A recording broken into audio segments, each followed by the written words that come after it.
ಆತ್ಮೀಯ ವಿದ್ಯಾರ್ಥಿ ಮಿತ್ರರೇ, ನಿಮಗೆಲ್ಲರಿಗೂ ನಮಸ್ಕಾರ. ಚಿಂಟು ಗುಂಡು ಯೂಟ್ಯೂಬ್ ಚಾನಲ್ಗೆ ಮತ್ತೊಮ್ಮೆ ನಿಮಗೆಲ್ಲ ಸ್ವಾಗತ. 2025-26ನೇ ಸಾಲಿನ ಧರ್ಮಸ್ಥಳ ಸಮುದಾಯ ಅಭಿವೃದ್ಧಿ ವಿಭಾಗದಿಂದ ಶ್ರೀ ಕ್ಷೇತ್ರ ಧರ್ಮಸ್ಥಳ ಗ್ರಾಮಾಭಿವೃದ್ಧಿ ಯೋಜನೆ ಟ್ರಸ್ಟ್ ಅಡಿಯಲ್ಲಿ ಸುಜ್ಞಾನ ನಿಧಿ ಶಿಷ್ಯ ವೇತನ ವಿದ್ಯಾರ್ಥಿ ವೇತನಕ್ಕಾಗಿ ಅರ್ಜಿಗಳನ್ನ ಕರೆದಿದ್ದಾರೆ.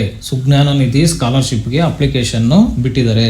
ಈ ಒಂದು ಅಪ್ಲಿಕೇಶನ್ಗೆ ಸಂಬಂಧಪಟ್ಟಂತೆ ಸಂಪೂರ್ಣ ಮಾಹಿತಿಯನ್ನ, ಈ ಅರ್ಜಿಗೆ ಸಂಬಂಧಪಟ್ಟಂತೆ ಸಂಪೂರ್ಣವಾದ ಮಾಹಿತಿಯನ್ನ ಈ ವಿಡಿಯೋದಲ್ಲಿ ನೋಡೋಣ ಬನ್ನಿ. ಅದಕ್ಕೂ ಮುಂಚೆ ನೀವಿನ್ನು ನಮ್ಮ ಚಾನಲ್ ಸಬ್ಸ್ಕ್ರೈಬ್ ಆಗಿಲ್ಲ ಅಂದ್ರೆ ದಯವಿಟ್ಟು ಸಬ್ಸ್ಕ್ರೈಬ್ ಮಾಡಿಕೊಳ್ಳಿ, ಬೆಲ್ ಐಕಾನ್ ಕೂಡ ಪ್ರೆಸ್ ಮಾಡಿ. ಬನ್ನಿ ವಿದ್ಯಾರ್ಥಿ ಮಿತ್ರರೇ, ವರದಿಯಲ್ಲಿ ಮುಂದುವರಿಯೋಣ. 100% ಟ್ರಸ್ಟೆಡ್ ಅಂಡ್ ಜಿನಿಯನ್ ಆಗಿರ್ತಕ್ಕಂಥ ಅಪ್ಲಿಕೇಶನ್ ಇದಾಗಿರುತ್ತೆ. ಸುಮಾರು 2007ನೇ ಇಸ್ವಿಯಿಂದನೂ ಕೂಡ ಈ ಒಂದು ಸ್ಕಾಲರ್ಶಿಪ್ ಅನ್ನು ಪ್ರತಿ ವರ್ಷ ಸಾವಿರಾರು ವಿದ್ಯಾರ್ಥಿಗಳಿಗೆ ಕೊಡ್ತಾ ಬಂದಿದ್ದಾರೆ. ಈ ಒಂದು ವಿದ್ಯಾರ್ಥಿ ವೇತನವನ್ನು ಡಾಕ್ಟರ್ ವೀರೇಂದ್ರ ಹೆಗಡೆ ಅವರ ನೇತೃತ್ವದಲ್ಲಿ ಈ ಒಂದು ಯೋಜನೆಯನ್ನು ರೂಪಿಸಲಾಗಿದೆ. 100ಕ್ಕೆ 100ರಷ್ಟು ಜಿನಿಯನ್ ಸ್ಕಾಲರ್ಶಿಪ್ ಇದಾಗಿರುತ್ತೆ. ಅದರ ಜೊತೆಗೆ ಡಾಕ್ಟರ್ ವೀರೇಂದ್ರ ಹೆಗಡೆ ಅವರ ನೇತೃತ್ವದಲ್ಲಿ SDME ಚಾರಿಟಬಲ್ ಟ್ರಸ್ಟ್ ವತಿಯಿಂದಲೂ ಕೂಡ ಸಪರೇಟ್ ಸ್ಕಾಲರ್ಶಿಪ್ ಅನ್ನ ವಿದ್ಯಾರ್ಥಿ ವೇತನವಾಗಿ ನೀಡುತ್ತಾ ಬಂದಿದ್ದಾರೆ. ಅದರಂತೆ ಈ ಒಂದು ಕೂಡ ಅವರ ನೇತೃತ್ವದಲ್ಲಿ ಬರುವಂತಹ ವಿದ್ಯಾರ್ಥಿ ವೇತನ ಯೋಜನೆಯಾಗಿದೆ. ಶ್ರೀ ಕ್ಷೇತ್ರ ಧರ್ಮಸ್ಥಳ ಗ್ರಾಮಾಭಿವೃದ್ಧಿ ಯೋಜನೆ BC ಟ್ರಸ್ಟ್ ಧರ್ಮಸ್ಥಳ ಸಮುದಾಯ ಅಭಿವೃದ್ಧಿ ವಿಭಾಗ ಸುಜ್ಞಾನ ನಿಧಿ ಶಿಷ್ಯ ವೇತನ ಕಾರ್ಯಕ್ರಮ. ಈ ಒಂದು ಕಾರ್ಯಕ್ರಮ ದಿನಾಂಕ 8/10/2025 ಈ ಒಂದು ಕಾರ್ಯಕ್ರಮಕ್ಕೆ ಚಾಲನೆ ಕೊಡಲಾಗಿದೆ.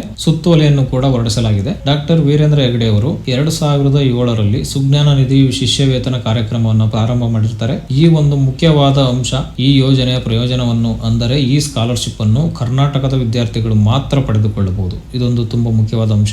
ಬೇರೆ ರಾಜ್ಯದ ವಿದ್ಯಾರ್ಥಿಗಳಿಗೆ ಇದು ಅನ್ವಯಿಸುವುದಿಲ್ಲ. ಈ ಸ್ಕಾಲರ್ಶಿಪ್ಗೆ ಯಾವುದೇ ರೀತಿಯಾದಂತಹ ಪರೀಕ್ಷೆ ಆಗಲಿ ಅಥವಾ ಫೀಸ್ ಆಗಲಿ ಅಥವಾ ಯಾವುದಾದರೂ ಇಂಟ್ರೂ ಆಗಲಿ ಯಾವುದೇ ರೀತಿ ಇರೋದಿಲ್ಲ.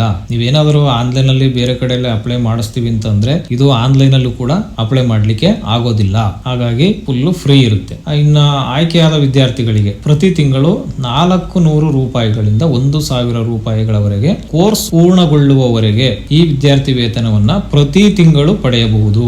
ಡಿಗ್ರಿ, PUC, UG, PG ಯಾವುದೇ ಪದವಿ ಓದ್ತಾ ಇರೋರು ಕೂಡ ಈ ಯೋಜನೆಗೆ ಎಲಿಜಿಬಲ್ ಆಗಿರುತ್ತಾರೆ. ಇಲ್ಲಿವರೆಗೆ 1,25,000 ವಿದ್ಯಾರ್ಥಿಗಳಿಗೆ ಈ ಒಂದು ಸ್ಕಾಲರ್ಶಿಪ್ ಅನ್ನ ಕೊಡಲಾಗಿದೆ. ಅಂದ್ರೆ 1,25,000 ವಿದ್ಯಾರ್ಥಿಗಳು ಈ ಪ್ರಯೋಜನವನ್ನ ಪಡಿತಾ ಇದ್ದಾರೆ ಆಲ್ರೆಡಿ. ಇದುವರೆಗೆ 152.75 ಕೋಟಿ ರೂಪಾಯಿ 152.75 ಕೋಟಿ ರೂಪಾಯಿ ಶಿಷ್ಯ ವೇತನವನ್ನ ಈ ಚಾರಿಟಬಲ್ ಟ್ರಸ್ಟ್ ವತಿಯಿಂದ ನೀಡಿದ್ದಾರೆ ಎಂಬ ಮಾಹಿತಿ ಇದೆ. ಹೊಸ ಅರ್ಜಿಗಳು ಹಾಗೂ ರಿನ್ಯೂವಲ್ ಎರಡೂ ಕೂಡ ಓಪನ್ ಆಗಿದ್ದಾವೆ. ಈಗಾಗಲೇ ಹೇಳಿದೀನಿ, ಒನ್ ಟೈಮ್ ಅಪ್ಲಿಕೇಶನ್ ಹಾಕಿದ್ರೆ ಪ್ರತಿ ವರ್ಷವೂ ಕೂಡ ಈ ಸ್ಕಾಲರ್ಶಿಪ್ ಸಿಗ್ತಾ ಇರುತ್ತೆ. ಕನಿಷ್ಠ 400ರಿಂದ ಗರಿಷ್ಠ 1,000 ರೂಪಾಯಿನವರೆಗೆ ಪ್ರತಿ ತಿಂಗಳು ಕೂಡ ಈ ಸ್ಕಾಲರ್ಶಿಪ್ ಅಮೌಂಟ್ ನಿಮ್ಮ ಬ್ಯಾಂಕ್ ಅಕೌಂಟ್ಗೆ ನೇರವಾಗಿ ಟ್ರಾನ್ಸ್ಫರ್ ಆಗುತ್ತೆ. ಹೊಸ ಅಪ್ಲಿಕೇಶನ್ಗೆ ಎಲಿಜಿಬಿಲಿಟಿ ಏನಂತ ನೋಡೋದಾದ್ರೆ, ಹೆಣ್ಣು ಮಕ್ಕಳ ಶಿಕ್ಷಣಕ್ಕೆ ಉತ್ತೇಜನ ನೀಡುವ ಸಲುವಾಗಿ ಯೋಜನೆಯ ಪ್ರಾಯೋಜಿತ ಸಂಘದ BPL ಸದಸ್ಯರ ಒಬ್ಬ ವಿದ್ಯಾರ್ಥಿನಿಗೆ ಮಾತ್ರ ಈ ಒಂದು ಅರ್ಜಿ ಸಲ್ಲಿಸಲು ಅವಕಾಶವಿದೆ ಎಂದು ತಿಳಿಸಲಾಗಿದೆ. ವಿದ್ಯಾರ್ಥಿಯ ತಾಯಿ ಶ್ರೀ ಕ್ಷೇತ್ರ ಧರ್ಮಸ್ಥಳ ಗ್ರಾಮಾಭಿವೃದ್ಧಿ ಸಂಘದ ಸದಸ್ಯರಾಗಿರ್ಬೇಕಾಗುತ್ತೆ.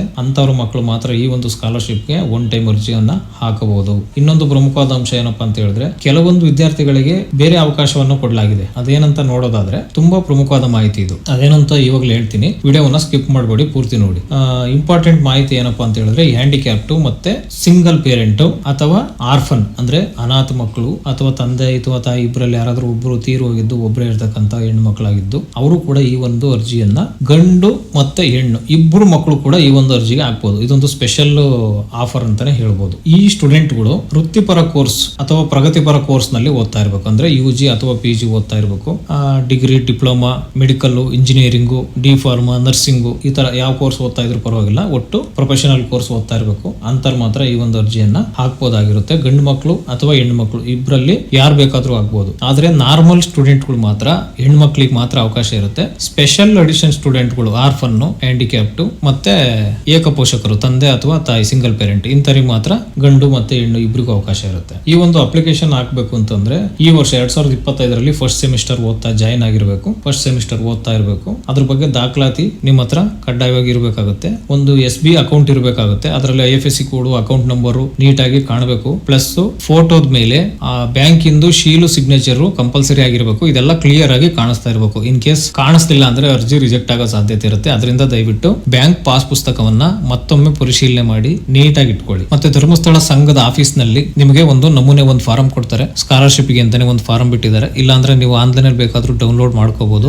ಈ ಫಾರಂ ಅನ್ನ ನೀಟಾಗಿ ಕ್ಲೀನ್ ಆಗಿ ವೈಟ್ ಲಿಡ್ ಹಾಕಬಾರ್ದು, ತಿದ್ದಬಾರ್ದು, ಓವರ್ ರೈಟಿಂಗ್ ಮಾಡಬಾರ್ದು. ನೀಟಾಗಿ ಕ್ಲೀನ್ ಆಗಿ ಬರೆದ್ಬಿಟ್ಟು ಆ ಅಪ್ಲಿಕೇಶನ್ ಅನ್ನ ಪೂರ್ತಿ ಭರ್ತಿ ಆದ್ಮೇಲೆ ನಿಮ್ದು ಫೋಟೋ ಅದಕ್ಕೆ ಪೇಸ್ಟ್ ಮಾಡಿ ಸಿಗ್ನೇಚರ್ ಮಾಡಿ ನಿಮ್ಮ ಕಾಲೇಜಿಗೆ ತಗೊಂಡೋಗಿ ಅಲ್ಲಿ ಪ್ರಿನ್ಸಿಪಾಲ್ ಅಥವಾ ಕಾಲೇಜ್ ಹೆಡ್ ಯಾರು ಇರ್ತಾರೋ ಶೀಲ್ ಹಾಕ್ಸ್ಕೊಂಡು ಸಿಗ್ನೇಚರ್ ಮಾಡಿಸ್ಕೊಂಡು ಪೇರೆಂಟ್ ಸಿಗ್ನೇಚರ್ ಮಾಡಿಸ್ಕೊಂಡು ಧರ್ಮಸ್ಥಳ ಸಂಘದ ಆಫೀಸಿಗೆ ತಗೊಂಡ್ಬಂದು ನೀವು ಅಲ್ಲೇ ಬೇಕಾದ್ರೆ ಅರ್ಜಿಯನ್ನ ಹಾಕಬಹುದು. ಅಂದ್ರೆ ತಾಲೂಕ್ ಹೆಡ್ ಕ್ವಾರ್ಟರ್ಗಳು ಇರ್ತವೆ, SKDRDP ತಾಲೂಕ್ ಹೆಡ್ ಕ್ವಾರ್ಟರ್ಗಳು ಇರ್ತವೆ ಧರ್ಮಸ್ಥಳ ಸಂಘದ ಆಫೀಸು, ಅಥವಾ ನಿಮ್ಮ ಹತ್ರದ ಧರ್ಮಸ್ಥಳ ಸಂಘದ ಆಫೀಸ್ ಎಲ್ಲರಿಗೂ ಆಲ್ಮೋಸ್ಟ್ ಅಲ್ಲಿ ಗೊತ್ತಿರುತ್ತೆ. ಈ ಒಂದು ಆಫೀಸ್ಗಳಲ್ಲಿ ನಿಮ್ಗೆ ಅರ್ಜಿ ಫಾರಂಗಳು ಸಿಗ್ತವೆ. ಅಲ್ಲೇ ತಗೊಂಡ್ಬಂದು ತಾಲೂಕ್ ಹೆಡ್ ಕ್ವಾರ್ಟರ್ ಆಫೀಸ್ಗೆ ಹೋಗಿ ನೀವು ಅರ್ಜಿಯನ್ನ ಸಲ್ಲಿಸಬೇಕಾಗತ್ತೆ. ಇಲ್ಲ ನಿಮ್ಮ ನಿಯರ್ ಹತ್ರ ಇರ್ತಕ್ಕಂಥ ಧರ್ಮಸ್ಥಳದ ಆಫೀಸಲ್ಲಿ ಕೇಳಿ ಅವ್ರು ಏನಾದ್ರು ಅಪ್ಲಿಕೇಶನ್ ಇಸ್ಕೊಳ್ತೀವಿ ಅಂದ್ರೆ ಅಲ್ಲೇ ಕೊಡಿ. ಇಲ್ಲ ಅಂದ್ರೆ ತಾಲೂಕ್ ಹೆಡ್ ಕ್ವಾರ್ಟರ್ ಯಾವ್ದು ಅಂತ ಅವ್ರನ್ನೇ ಕೇಳಿದ್ರೆ ಹೇಳ್ತಾರೆ. ನೀವು ಅಲ್ಲಿಗೆ ಹೋಗ್ಬಿಟ್ಟು ಶ್ರೀ ಧರ್ಮಸ್ಥಳ ಸಂಘದ ಹೆಡ್ ಕ್ವಾರ್ಟರ್ ಆಫೀಸ್ಗೆ ಫಿಸಿಕಲ್ ಆಗಿ ಅಪ್ಲಿಕೇಶನ್ ಕೊಡ್ಬೇಕಾಗುತ್ತೆ. ಇದು ಯಾವುದೇ ರೀತಿ ಆನ್ಲೈನ್ ಅಪ್ಲಿಕೇಶನ್ ಆಗಿರೋದಿಲ್ಲ. ನಾವು ಹೊಸ ಅಪ್ಲಿಕೇಶನ್ ಗೆ ದಾಖಲಾತಿಗಳು ಏನೇನ್ ಬೇಕು ಅಂತ ನೋಡೋದಾದ್ರೆ ಪ್ರೆಸೆಂಟ್ ಎಜುಕೇಶನ್ ಡೀಟೇಲ್ಸ್ ಇರುವ ಶುಲ್ಕ ರಸೀತಿ ಅಂದ್ರೆ ಸ್ಟೂಡೆಂಟ್ ಇಂದು ಫೀಸ್ ಕಟ್ಟಿರ್ತಕ್ಕಂಥ fees receipt, SSLC marks card, bank passbook, Aadhaar card, BPL card, ಪೋಷಕರ ಸಂಘದ ನಿರ್ಣಯ ಪುಸ್ತಕ ಅವ್ರನ್ನ ಧರ್ಮಸ್ಥಳ ಸಂಘದ ಆಫೀಸಲ್ಲಿ ಕೇಳಿದ್ರೆ ಜೆರಾಕ್ಸ್ ಕಾಪಿ ಕೊಡ್ತಾರೆ. ಮತ್ತು ಲಾಸ್ಟ್ ಇಯರ್ ಮಾರ್ಕ್ಸ್ ಕಾರ್ಡ್ ಅಂದ್ರೆ ಲಾಸ್ಟ್ ಇಯರ್ ನೀವೇನ್ ಓದ್ತಾ ಇದೀರಲ್ಲ ಅದ್ರದ್ದು ಮಾರ್ಕ್ಸ್ ಕಾರ್ಡ್, ಈಗ ಅಟ್ ಪ್ರೆಸೆಂಟ್ ಓದ್ತಾ ಇರೋದಕ್ಕೆ ಒಂದು ದಾಖಲಾತಿ, ಸ್ಕೂಲಿಂದ ಬರ್ಸ್ಕೊಂಡ್ ಬಂದಿರತಕ್ಕಂಥ ಒಂದು ದಾಖಲಾತಿ, ಇವೆಲ್ಲವನ್ನು ಕೂಡ ನೀವು ರೆಡಿ ಮಾಡಿ ಅಪ್ಲಿಕೇಶನ್ ಜೊತೆಗೆ ಇವೆಲ್ಲ ಜೆರಾಕ್ಸ್ ಕಾಪಿನ ವಿತ್ ಒರಿಜಿನಲ್ ಸೀಲ್ ಜೊತೆಗೆ ಒರಿಜಿನಲ್ ಸಿಗ್ನೇಚರ್ ಮಾಡಿ ಕೊಡಬೇಕಾಗುತ್ತೆ. ರಿನ್ಯೂವಲ್ ಮಾಡೋರ್ಗೂ ಕೂಡ ಸೇಮ್ ಟು ಸೇಮ್ ದಾಖಲಾತಿ ಆಗಿರುತ್ತೆ. ಇವೇ ದಾಖಲಾತಿಗಳನ್ನ ರಿನ್ಯೂವಲ್ ನವರು ಕೂಡ ಮಾಡಬಹುದು. ಇದೇ ತಿಂಗಳು 20ನೇ ತಾರೀಕಿಂದ ಮಾರ್ಚ್ 31ನೇ ತಾರೀಕಿನವರೆಗೆ ಕಾಲಾವಕಾಶ ಇರುತ್ತೆ. ಬರೋಬ್ಬರಿ 5 ತಿಂಗಳುಗಳ ಕಾಲ ಅವಕಾಶ ಕೊಟ್ಟಿದ್ದಾರೆ.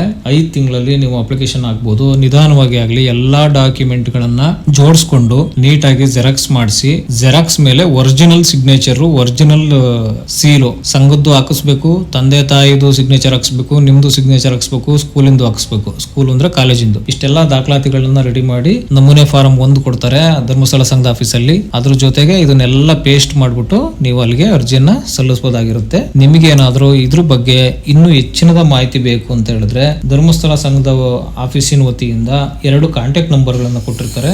ಆ ನಂಬರ್ ಗಳನ್ನ ನಾನು ನಿಮ್ಗೆ ಡಿಸ್ಕ್ರಿಪ್ಷನ್ ಲಿಂಕ್ ಅಲ್ಲಿ ಹಾಕಿರ್ತೀನಿ. ನಮ್ ಡಿಸ್ಕ್ರಿಪ್ಷನ್ ಲಿಂಕ್ ಅನ್ನು ಓಪನ್ ಮಾಡ್ಕೊಂಡು ಅಲ್ಲಿ ನಂಬರ್ ಇರ್ತವೆ. ಆ ನಂಬರ್ಗೆ ನೀವು ನೇರವಾಗಿ ದೂರವಾಣಿ ಮೂಲಕ ಅಂದ್ರೆ ಫೋನ್ ಮೂಲಕ ನೀವು ಕಾಂಟ್ಯಾಕ್ಟ್ ಮಾಡಬಹುದು. ಕಾಂಟ್ಯಾಕ್ಟ್ ಮಾಡಿ ನಿಮ್ಗೆ ಏನಾದ್ರು ಮಾಹಿತಿ ಬೇಕು ಅಂದ್ರೆ ಪಡಿಬಹುದು. ಏನಾದ್ರು ಡೌಟ್ ಇದ್ರೆ ಕೇಳಬಹುದು. 5 ತಿಂಗಳು ಕಾಲಾವಕಾಶ ಇರುತ್ತೆ. ಹೆಣ್ಮಕ್ಳು ಸಿಂಗಲ್ ಪೇರೆಂಟ್ ಆಗಿರೋರ್ಗೂ ಅವಕಾಶ ಇರುತ್ತೆ, ಗಂಡು ಮಕ್ಕಳು ಸಿಂಗಲ್ ಪೇರೆಂಟ್ ಆಗಿರೋರ್ಗೂ ಅವಕಾಶ ಇರುತ್ತೆ, ಹ್ಯಾಂಡಿಕ್ಯಾಪ್ಡ್ಗಳಿಗೆ ಅವಕಾಶ ಇದೆ, ಅನಾಥ ಮಕ್ಕಳಿಗೆ ಅವಕಾಶ ಇದೆ. ಇನ್ನ BPL ಕುಟುಂಬ ಸದಸ್ಯರು ಏನಾದ್ರು BPL ಕುಟುಂಬದ ಸದಸ್ಯರು ಸಂಘದಲ್ಲಿ ಕೆಲಸ ಮಾಡ್ತಿದ್ದು ಅಂತರ ಹೆಣ್ಮಕ್ಳುಗಳಿಗೆ ಅರ್ಜಿಯನ್ನ ಹಾಕ್ಬಹುದು. ಖಂಡಿತವಾಗ್ಲೂ ಇದು ತುಂಬಾ ಉಪಯುಕ್ತವಾದ ಮಾಹಿತಿ. ಇದನ್ನ ಖಂಡಿತವಾಗ್ಲೂ ಬಳಸ್ಕೊಳ್ಳಿ. ಎಲ್ಲಾ ವಿದ್ಯಾರ್ಥಿ ಬಳಗದವರು ಕೂಡ ಈ ಒಂದು ಯೋಜನೆಯ ಪ್ರಯೋಜನವನ್ನ ಪಡೆದುಕೊಳ್ಬೇಕು. ಎಲ್ರಿಗೂ ಕೂಡ ಒಳ್ಳೇದಾಗ್ಲಿ ಅಂತ ಹೇಳ್ತಾ ಈ ವಿಡಿಯೋನ ಮುಗಿಸ್ತಾ ಇದ್ದೀನಿ. ವಿಡಿಯೋ ನೋಡಿದ್ದಕ್ಕಾಗಿ ತುಂಬಾ ಧನ್ಯವಾದಗಳು. ನಮಸ್ಕಾರ.